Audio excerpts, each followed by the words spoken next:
Hello everyone, today we are going to start a new method of attribute subset selection in data mining, which is the stepwise backward selection method.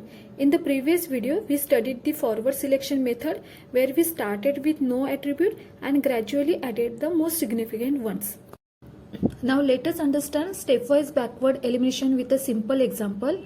Suppose we have a data set of students with these attributes. देखिए, in the first step, backward selection method always start with all feature included. In the next step, step 2, we will measure each attribute importance using various statistical approach like a p-value or feature importance score. The lower the p-value, the more useful the feature है.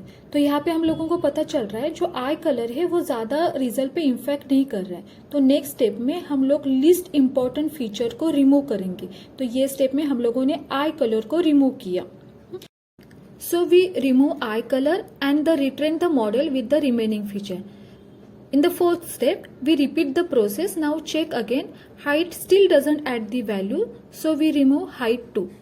And finally, we are left with the attendance, study hours, and the marks in assignment. So these are the most important predictor for result. So backward elimination works like this. So backward selection method where we start with all the features in the model and then remove them one by one. At each step, the feature that contribute least is dropped until only important features remain. This method helps in simplifying the model while keeping it accurate.